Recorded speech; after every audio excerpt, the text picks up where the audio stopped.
My name is Andrew Daniel.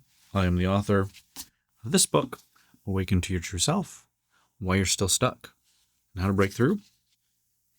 It's seen a lot of use, and I'm also the director at the Center for Somatic Development, where this whole approach of somatic meditation comes from.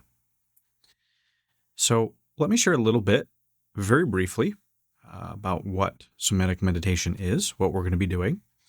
If you want deeper dives into what this is, you can check out Andrew Daniel clips on YouTube, where you'll see a bunch of replays where I go really deep into some of the theory and philosophy. But today, the gist of somatic meditation is using the body, not using the body. Let's rephrase this. I realized this one time before.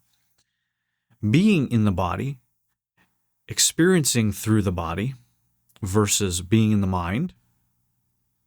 And you may say, why did I make this distinction? Well, using almost has a certain dissociation to it. It means there's a user and the used, right? A tooler and the tool. And often what's being tooled.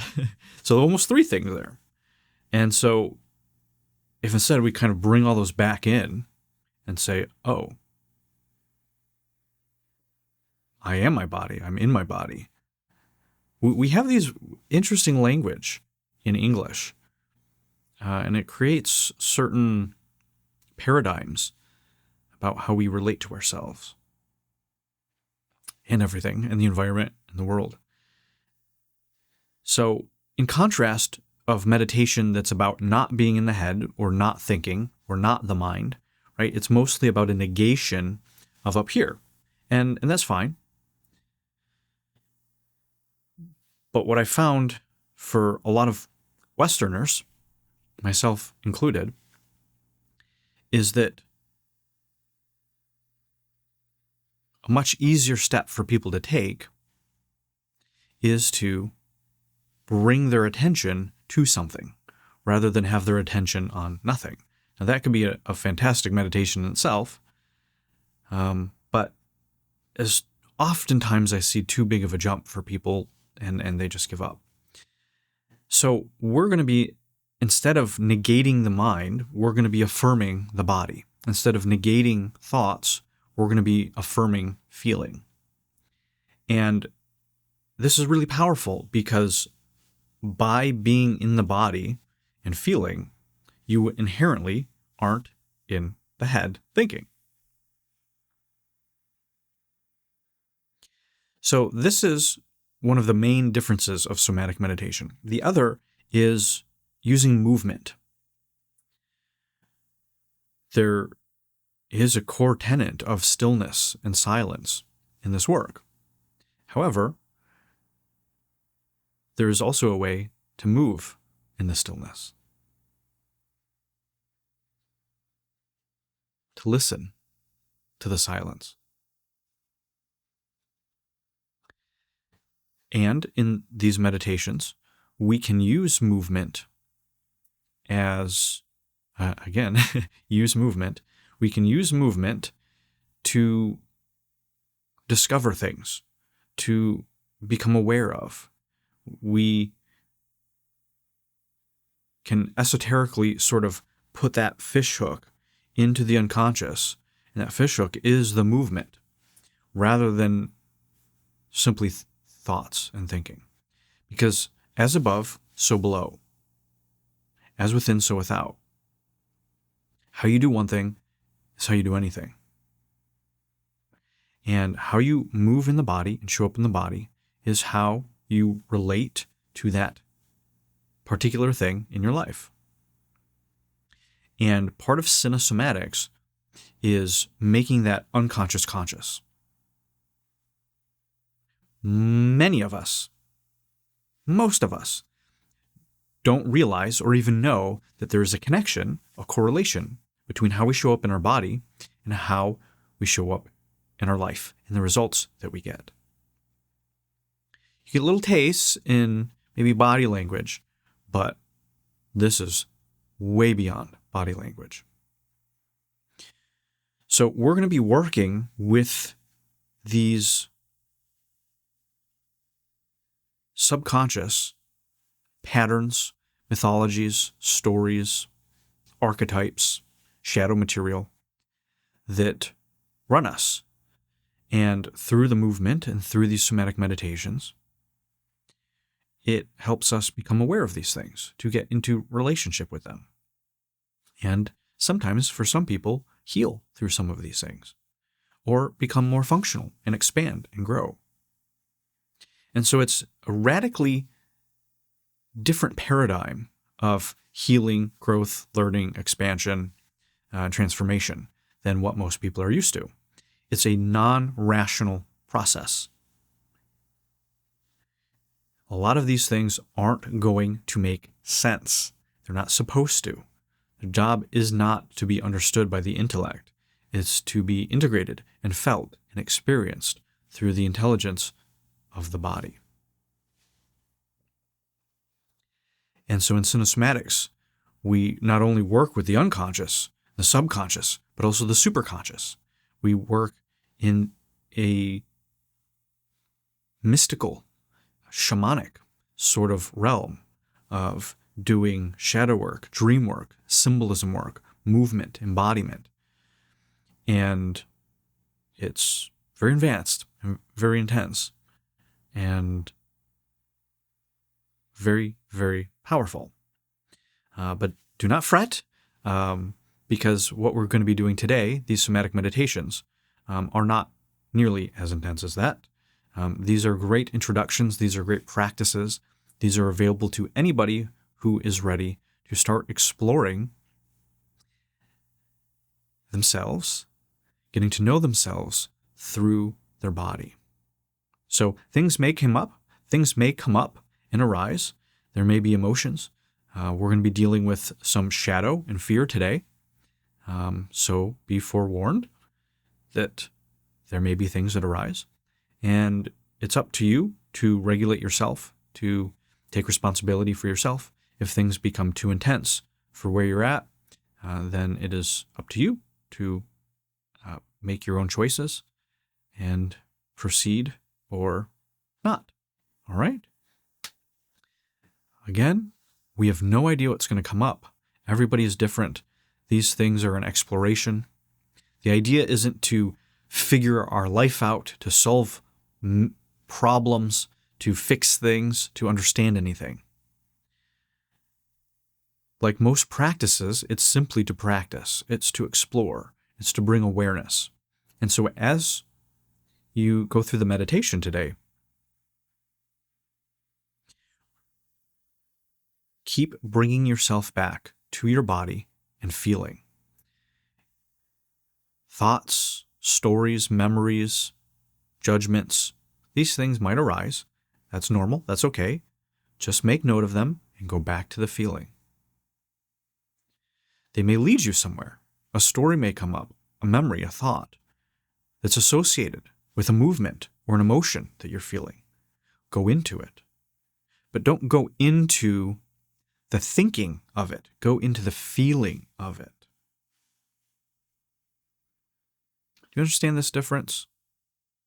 Instead of indulging in psychological thinking and just thinking off about it for 5 minutes, use that thought, that memory, that judgment, that story as the direction. Oh, this came up. Oh, that's where we're going to go. And then you go into it. But you don't go into the mental, verbal narration. You go into the somatic, feeling, felt experience of it. This is a very important distinction. Sometimes people will actually go into just the story as a mental rehearsal and just rehearse the story rather than going into the story of the feeling in the story and penetrating that. So that's something to keep in mind as well. All right. Well, I think that about sums up the introduction and explanation about some of the things that might arise today. If you have any questions before we begin, let me know in the comments.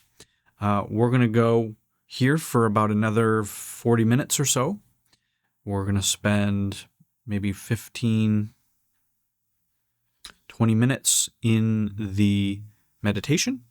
Then we will end the meditation and go into Q&A and discussion. As anybody who has been here before will tell you, that oftentimes the Q&A and discussion afterward can provide a lot of value in itself, because that's the place where you can take all of the things that you realized and discovered, became aware of during the meditation. And that's the time we can figure it out, right? That's the time that you can get some insights, and you can share and hear what other people experienced. So it's not quite the same as doing this live in a group, but it is still very helpful, just sharing your comments. All right, without any further ado, let's begin. We're going to begin with 3 breaths in through the nose, hold, out through the mouth.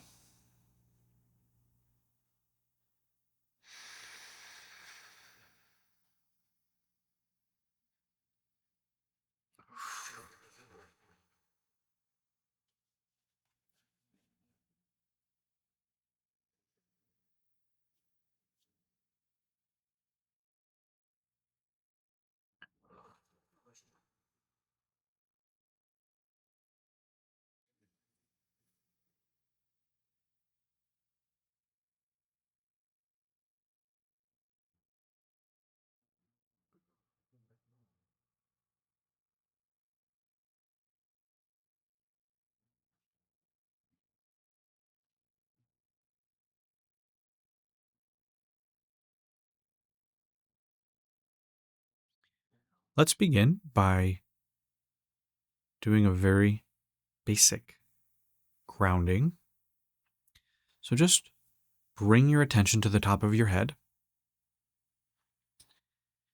and you're just going to make your way down, and you're just going to bring all of your focus, all of the energy, all your attention down through your body, all the way down to your toes and into the earth.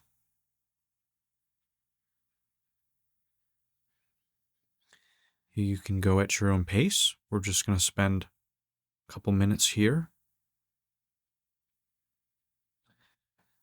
You can do this just easily and effortlessly by bringing your attention, feeling down your body. If there's any creaks or cranks or cracks, you can feel through those. Sometimes it can be helpful to have a very soft, gentle wiggle. Just bring a little movement down your body. Down, down, down. So many of us spend so much of our life up in our heads. We're just going to go down, down, down.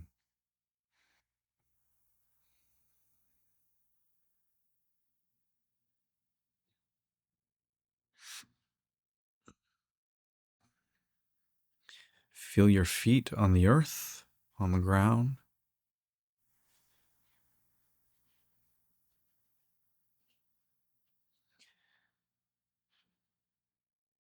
See if you can find the parts of your body that you missed, perhaps have avoided. Make sure that not a single centimeter or inch has been forgotten. If you got to go back up, that's okay.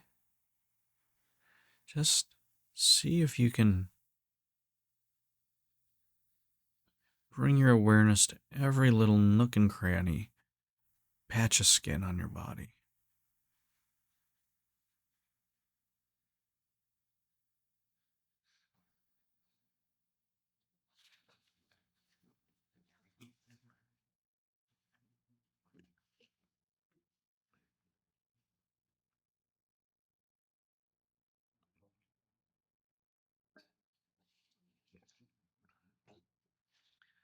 Microphone is pointed right at my throat.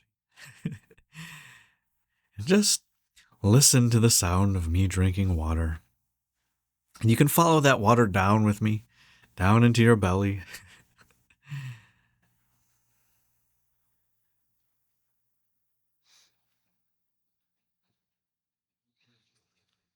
Notice your breath. Find your breath. Feel it in the belly.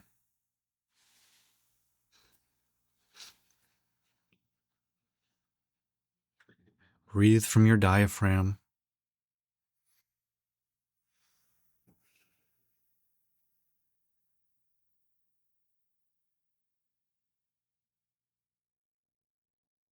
All right.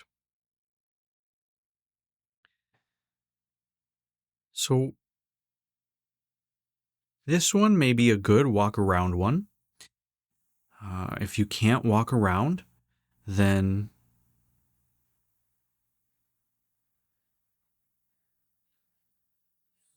you may sit and use your hands.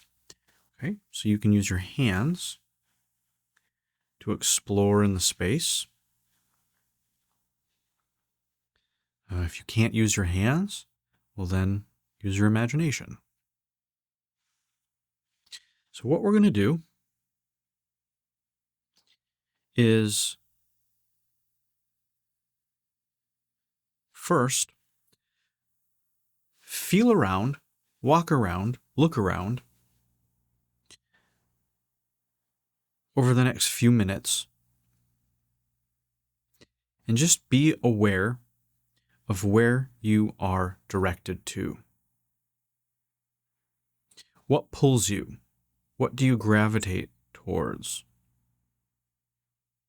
When you move your hands, where do they want to go? When you bring your attention to the space in the room around you, where do your eyes want to go?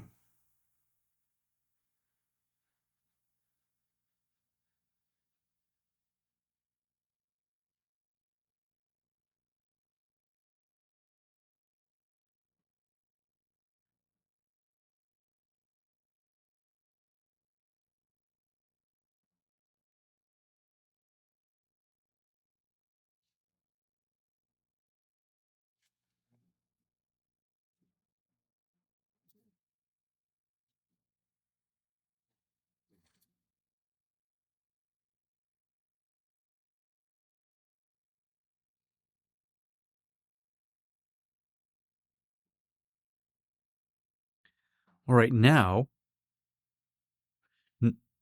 see if you can ask yourself, see if you can notice where you don't want to go, where you feel hesitant or avoidant of going. What around the space, when you bring your attention to it,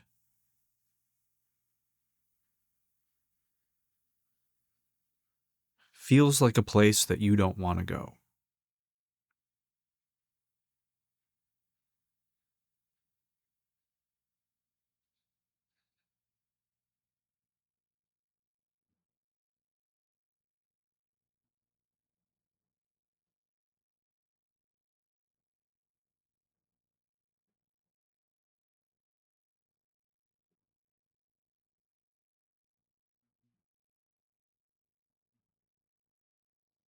All right.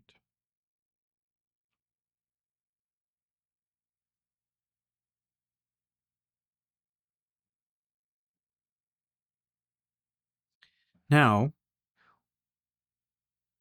where, if any, in the space around you, are you afraid of going?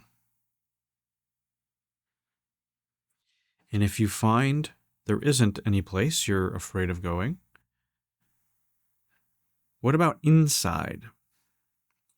Either physically, right? Where are you afraid of bringing your attention to? Perhaps it's a painful place.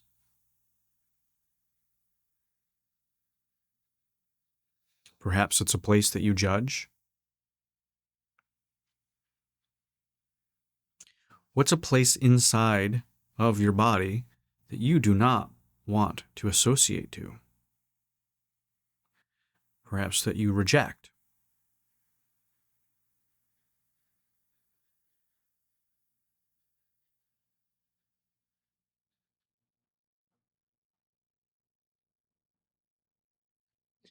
If there is none,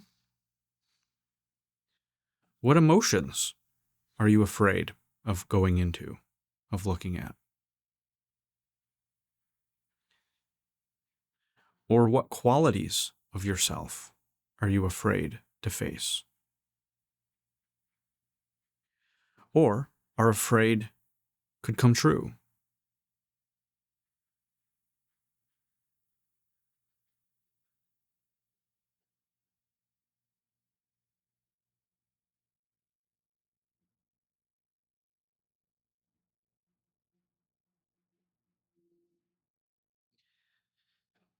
So by now, there should be something that has arisen.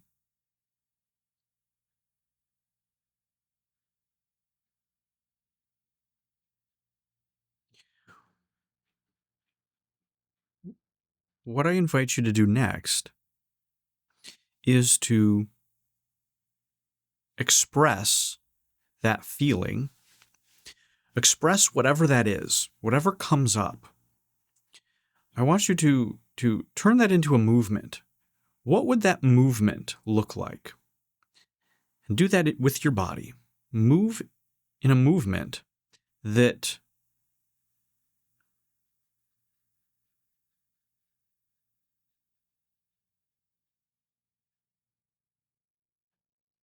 could sort of embody or represent or reveal whatever this fear is.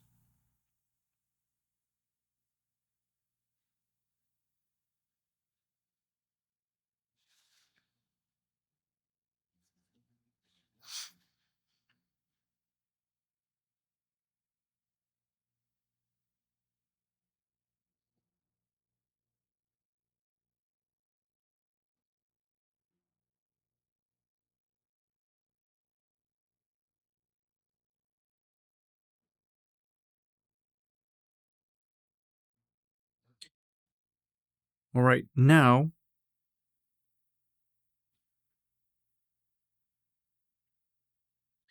if you're feeling courageous,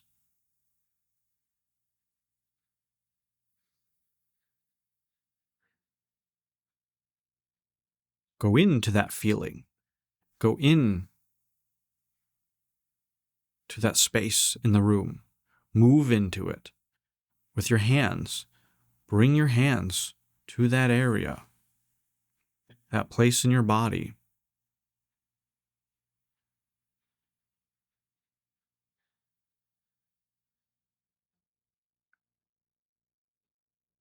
See if you can associate, see if you can go in to this place that you're afraid of going.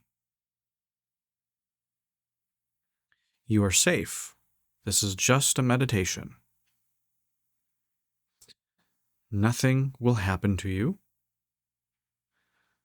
This is a sandbox. This is a place to play and explore and discover. So knowing that you are safe,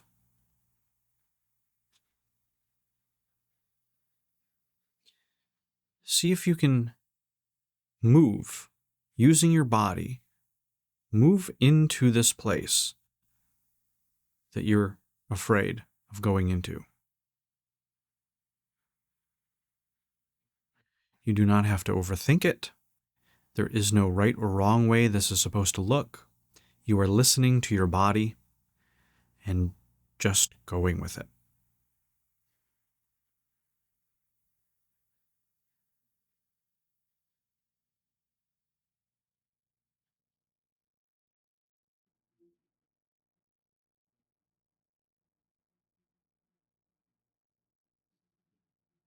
If it's too much to go into, that is okay. Just notice what arises, what comes up.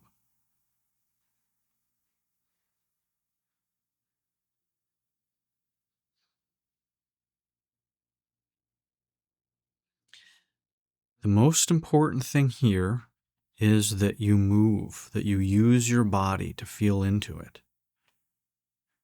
In whatever way you are inspired to do.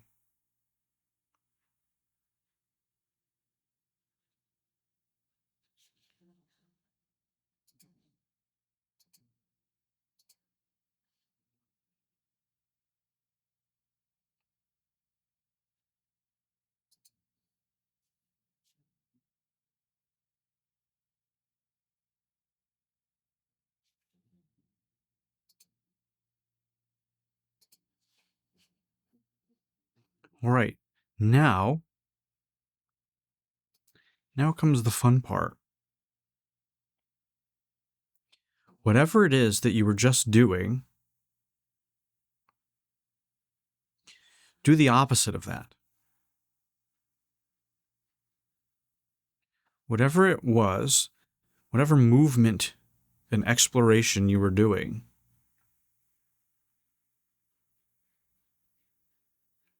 do the opposite of it. What is the opposite of being in that fear? Again, there is no right or wrong. We are simply exploring and discovering what that is for you. You might feel courage. You might want to hide and run away. You might feel defensive. You might feel adventurous.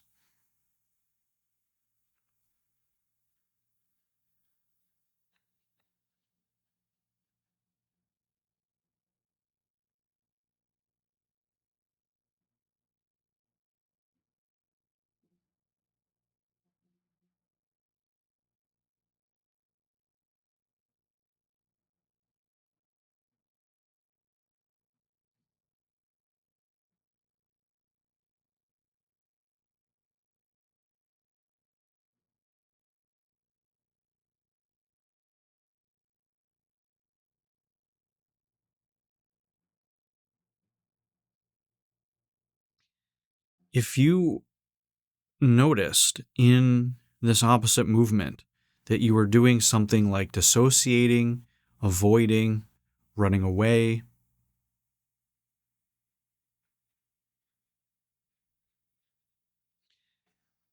anything that was in the opposite direction of the fear, what I want you to do is to do that backward.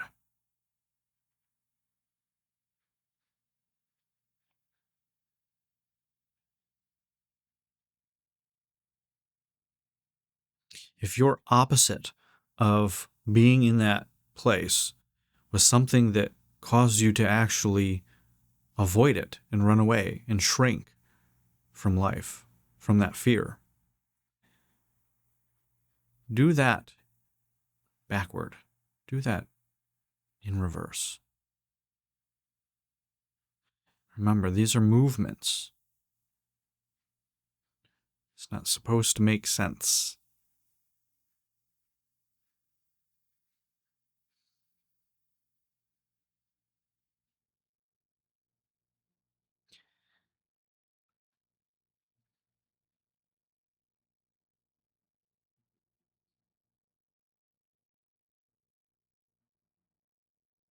All right, so let's have you stop all of that.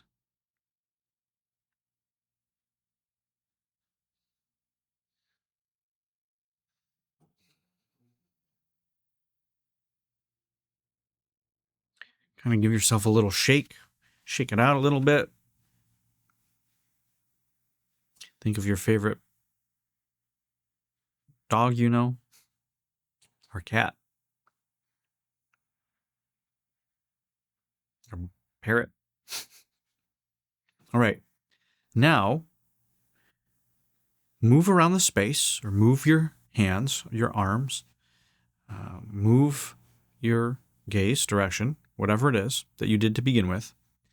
Now, what has changed?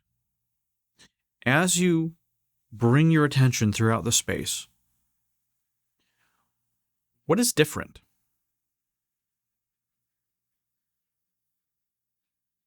Are there places that you're looking that you wouldn't have looked before?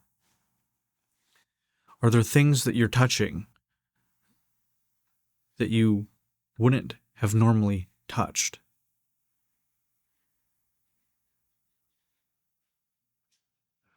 Are there emotions or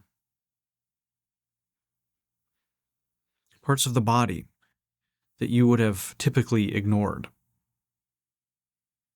that you now bring your awareness to? What has changed with your relationship to the space and yourself after exploring the places you were afraid to go?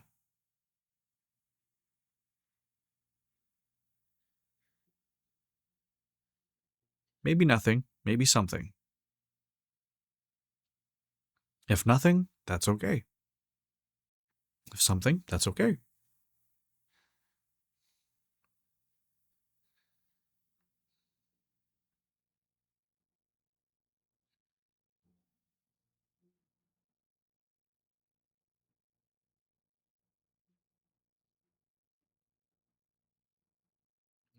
All right. Well, we're going to wrap up the meditation here and move on to the Q&A and discussion portion.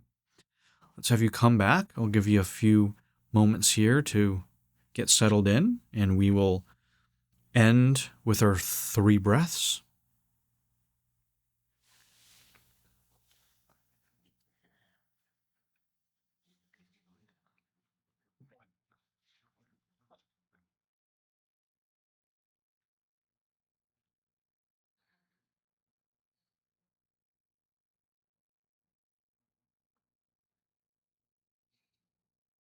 All right. That was my pre-breath.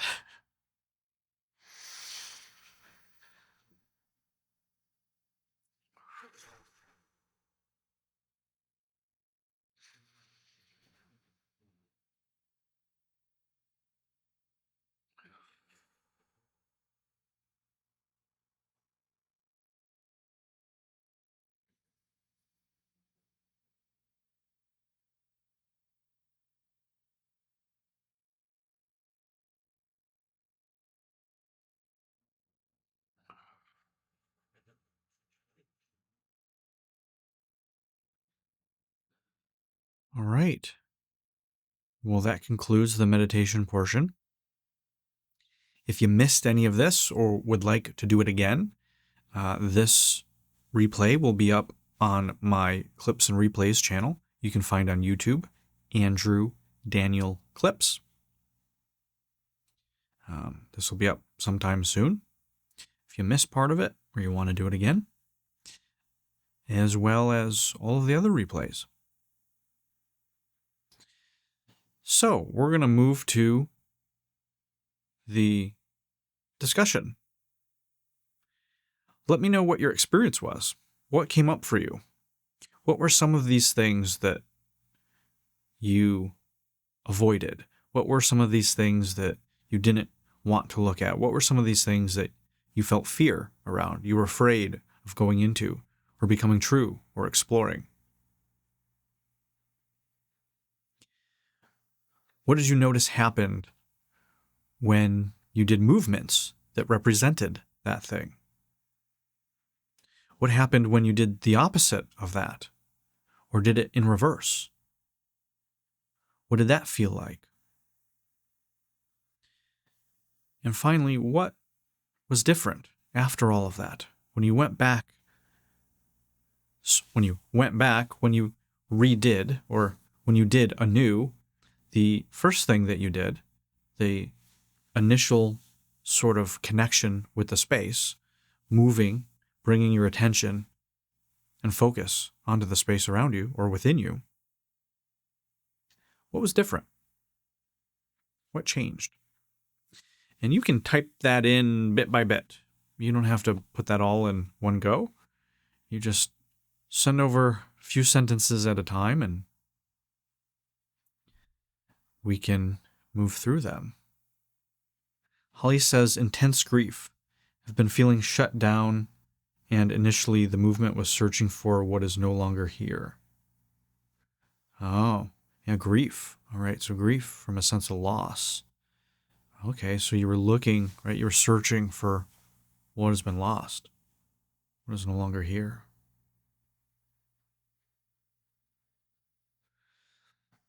And Holly says the second movement was searching and receiving. And I noticed that instead of giving and receiving, there's a space between and around that where I simply exist and am a part of everything that is. Okay, so let me say that again. The second movement was searching and receiving. Then I noticed that instead of giving and receiving, there's a space between and around that where I simply exist and I'm a part of everything that is. Wow, pretty profound. Yeah, it's amazing. I was thinking about this yesterday. Inspired by some Alan Watts talks, and it's this idea that so many of us think that space is empty. Right? All of this around us is empty. Now, I'm not talking about gases, right? There's oxygen and hydrogen and molecules and water vapor. But generally speaking, we think that space is empty and it's nothingness. But in reality, it's the thing that there is most of. In reality, it is the single thing that connects all of us. And so space is just like fish in water. And even in fish and water, there's space. There's so much space. Like the distance between one atom and another atom, if you brought that up to scale, is massive. They are not touching. And yet, for some reason, this is all solid. So what's the difference between the atoms separated by so much space, being solid in one thing, versus us being separated by all this space and being completely separate, individual, unconnected, unrelated things?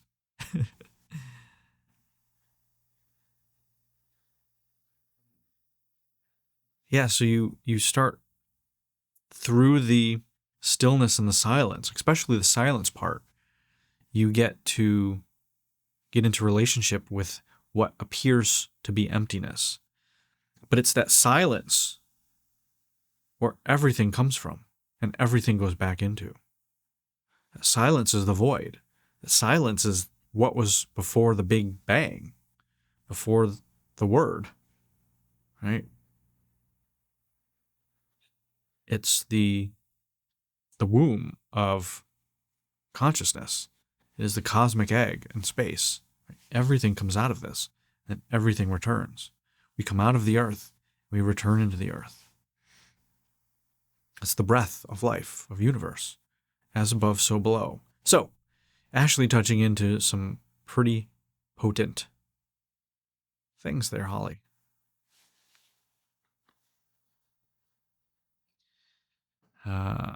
Holly says, I felt invigorated and a sense of peace I haven't felt in over a year. Wow, amazing. Well, I'm glad we did this. That's worth it alone. That is worth it alone.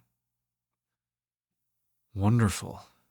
Yeah, so this is an amazing reference point of what happens when we let ourselves go into these places, when we face these fears. So amazing. So thank you for your courage. Thank you for your willingness to go in there. Holly says, thank you so much. This is a priceless gift. You are welcome. You are so welcome. It's a gift you've given yourself. All right, so, and I'm glad to have helped facilitate it. All right, so what else we got here? Danielle says, fear of people thinking I'm stupid. Yep. All right, we know that one's come up for you before. Danielle says, felt I hide and I'm afraid to go under my bed and in the dark places at the back of my cupboard. Okay, right. Yeah, so these are the places that you didn't want to go.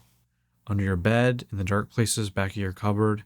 Yeah, so these, yeah, so kind of like the skeletons in your closets, right? These are all the places that, all the little places where the cobwebs are. And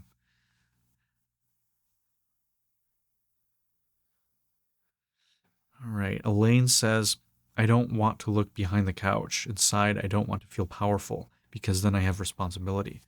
Wow, amazing. All right, so 2 of you are clients. And so it's amazing to see you guys being able to go in and see all this stuff. And Holly, you've also been around in the Awaken group, so it's great to see you guys very clear the people that show up and do this work and what they get out of it. So that's really, really cool to see. And so thank you for your honesty and vulnerability in sharing this as well, too. Yeah, responsibility. Yeah, it's so interesting. That power, right? Spider-Man, Uncle Ben, with great power comes great responsibility. And also, the other part that I learned from my mentor and I put in the book is absolute freedom requires absolute responsibility. So the thing that you miss out on is freedom. It's the opposite of what we think. The more responsibility you're willing to take and take on, the more you are supported and the more freedom you have. When I was trying to have as least responsibility as possible, I was minimalist and homeless and sleeping out of my car. Great! I didn't have to pay rent. I didn't have to pay electricity. I didn't have to pay water. I didn't have to pay all these things. Well, guess how much money I had? None. And it wasn't freedom. Every day I had to figure out where I was going to park and where I was going to wake up, where I was going to hide, where could I avoid the police, where could I avoid people calling the police. And it didn't always work. And I've been in the back of police cars being accused of prostituting myself simply because I was sleeping in my car because I was homeless. It was not freedom, right? I had no freedom. I thought I did. Oh, I got to live anywhere I wanted. I just drive my car around and there I could live. Yeah, but not really, because I couldn't shower when I wanted. I couldn't eat when I wanted. I couldn't go to the bathroom when I wanted. It was fantasy. It was a massive distortion. And so that was one of the biggest lessons I had around responsibility and freedom. And when I've seen the opposite of that play out has been in my business, right? I am more responsible now to more people than I've ever been.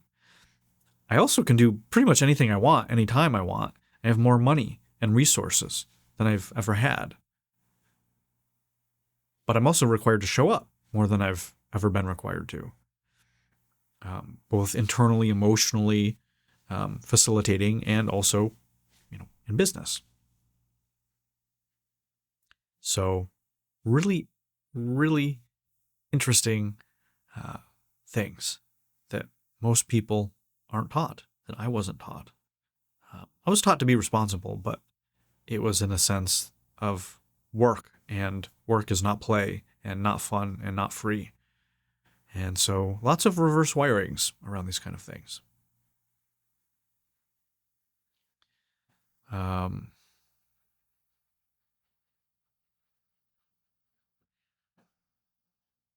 Noni says, I love that you're sharing this. I always fantasized about becoming homeless and I'm living out of my car. Yeah, I did the same thing. It sounded amazing. Oh my God, I don't have to deal with this and this and this. I can travel and explore. And there were some cool things. There really were some cool things. Like, I was out in the world a lot more. I met a lot more people. But I couldn't really do things with those people. I couldn't, like, pay for things. My homelessness was also poverty. Which is different than, like, being a digital nomad where you have 200 grand in the bank and you're homeless, but you're living in hotels and $80,000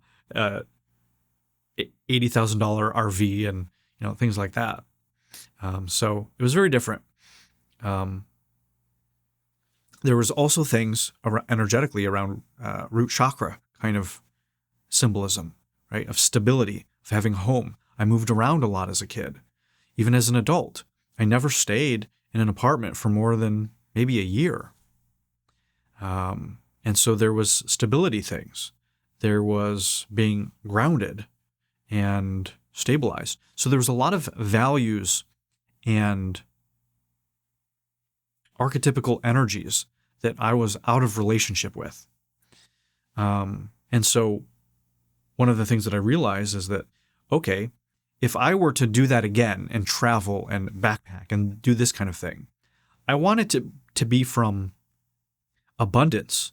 I want to have a base, a home base. I want to be able to afford and have a home with all of my stuff in it and travel and live out of a backpack and do all of that stuff. Because that implies, right, I have a home base. I still have a home while I'm traveling. I still have that sort of anchor rather than floating around wherever the wind takes me. There's something romantic about it. And there's something that can be wonderful about it. And the danger is, where does that energy come from? For me, it came from poverty and scarcity and avoidance and desperation and ego and other stuff. So I had to go on that journey because it helped me realize those things eventually, years later. So I've learned that taking choices from a place of avoidance is never going to get you where you want to go. So there's always something to learn, right? Everything serves, even what doesn't. But it really doesn't serve. And so making sure that I'm moving towards something rather than away from something, going into more responsibility. But also, right, there's many layers to this because it's easy to think you're going into responsibility when you're actually martyring yourself.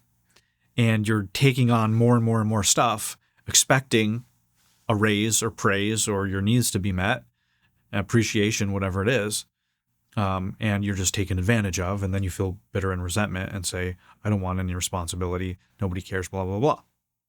You're actually just running a mythology. There's actually the story that's running it. So it's an illusion of taking more responsibility while being a victim and martyring yourself.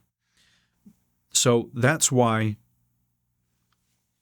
getting real help, getting feedback, doing cinesomatics, taking an honest inventory about all of the different layers and secondary benefits from these things is so important because it's not cut and dry. Most people, it is not cut and dry. There's layers. There's this thing is because of this thing, right? There's some spider webs for some people. And reverse wirings. And if you do more of what doesn't work, thinking that's going to be the thing that works, you're going to be in a lot of suffering. It's going to be very frustrating. So if that's interesting to you, in my book, Awaken to Your True Self, I talk a lot about these things, about responsibility as freedom, as stewardship, about feeling this embodiment stuff, reverse wiring when wrong works, as above, so below. So a lot of these concepts put into this book to help you with things that most people aren't talking about. All right, so what else we got? Let's go back to some of the comments.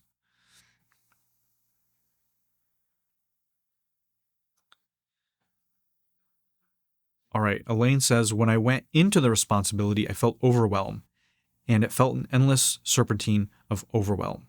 All right, so very similar to what I said. So there's some association with responsibility and overwhelm. So probably what's going on, and this will be great. Write this down, and we can actually work on this on our Cinesomatics session. Is that what you think is responsibility, or your response to responsibility? There's some distortion there. There is something going on, because there is a way, and it is obvious by the world that there is a way to be responsible and not go into complete overwhelm. And so what we want to do is help you, right, break those wires, rewire that in a way so the more responsibility you take on, the more inspired you feel, the more freedom you have, and the more nourished you are. Because there's a certain revelation there that if you're overwhelmed, you're not fully being nourished, right? You're not either getting rested, you're not receiving the fruits of those labors, right? So working with clients that are giving all the time, but they're not receiving it. So there's no nourishment. So there's going to be exhaustion or overwhelm. These are all patterns that get revealed through cinesomatic movements. All right, what else we got here? Elaine says, in the opposite, I felt powerful, capable, head up, and heart open. Amazing. So there's a reverse wiring. So going into the opposite sounds like a lot more functional and joyous and empowered way of being. So then in your life, that's what you want to start doing. The opposite of whatever that traditionally you thought was. Elaine says, after all of it, okay, so when you went through everything and you related to the space again, it was easy to look behind the couch. There was little there anyway, and a freeness and openness to turn all the way around and take the whole room in, all easy and flowing. Wow. So, again, another example of what happens when we face the dragons, get into relationship with our shadow material. We get the treasure, we reclaim those resources, and we've integrated that shadow material and can relate to the world and the space and ourselves in new ways. It can really be that simple. Not necessarily easy. It can be some of the hardest things that we ever do, this work. But it's really that simple. Like a client that didn't know how to move forward. And I said, just take a step forward.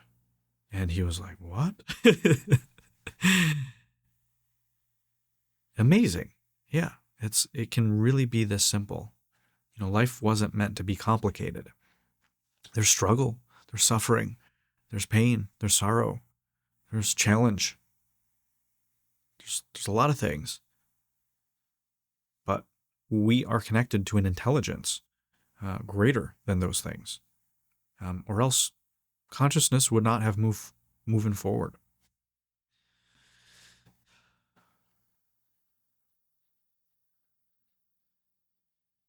Elaine says, okay, thank you. Yes, always wondered how people do it. Yes.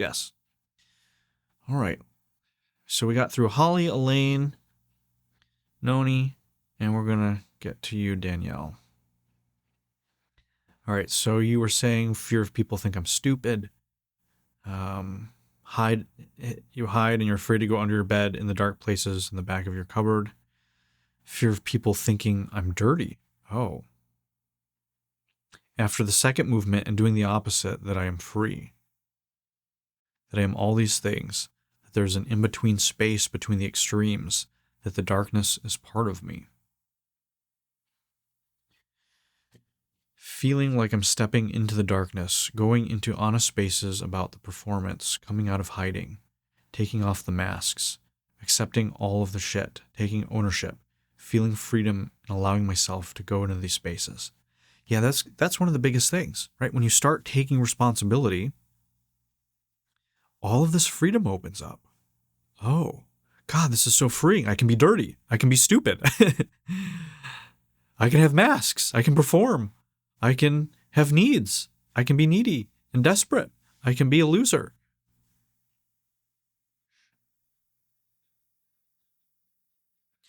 It's not about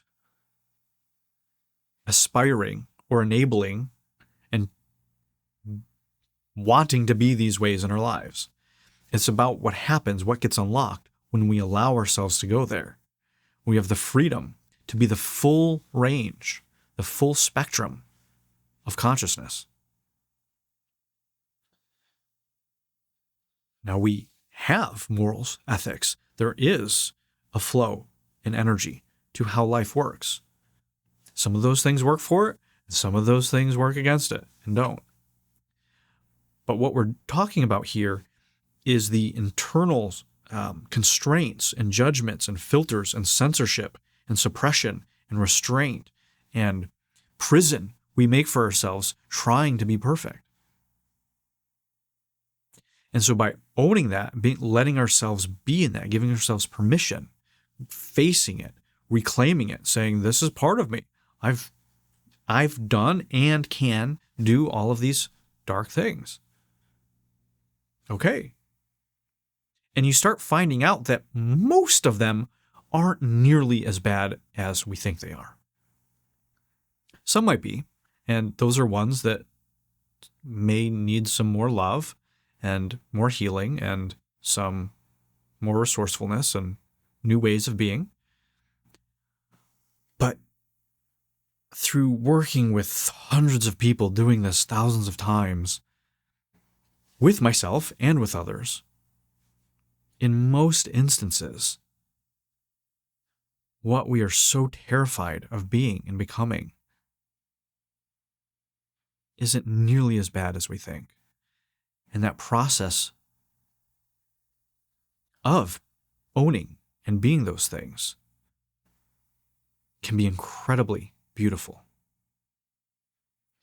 That freedom, that opening up, that allowing, that self-love, the letting go of judgment, all of those things results in all of this beauty coming through. And it's often in these things that we've shoved away and shunned and suppressed and censored that contains our light, that contains our beauty. That's where it's locked up. People think love and light is all the way up there. You gotta ascend and leave your body to get there. It's really not. It's locked in the treasure chests, in the dungeon, in the deepest, darkest parts of ourselves that we are terrified to go.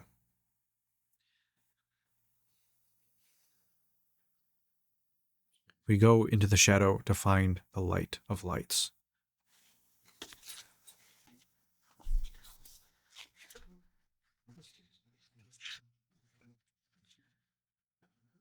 Obimis tenebras ut lucum lucem inveniamus. That's my Latin. That's what that means.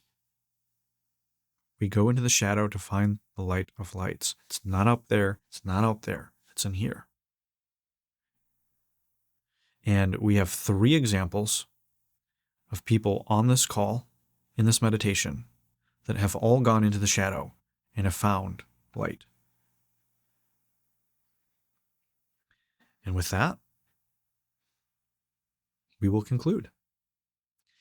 If this is inspiring, if this is interesting, if this is fascinating, if you like this kind of stuff, check out Andrew Daniel Clips on YouTube to watch this replay and other somatic meditation replays. You can check out my book. Once again, Awaken to Your True Self, where We go into all of this stuff, all in one book. And if you'd like to go really deep and advance and confront this stuff and heal and end patterns of suffering, struggle, and actually actualize yourself and get to know the truth of who you really are, feel free to learn more about Somatics at cinasomatics.org or my website, andrewdaniel.org, if that's interesting. Or just Google the stuff. It's all on Google too. All right. We'll see you next time. Have a great weekend. And I encourage you to take what you've learned here and go out into the world and apply it. Start exploring. Start facing those fears. Start exploring those shadows. Start going into those places that you fear the most. Because I promise you, there's something really wonderful there. On the other side. Thanks so much. We'll see you soon.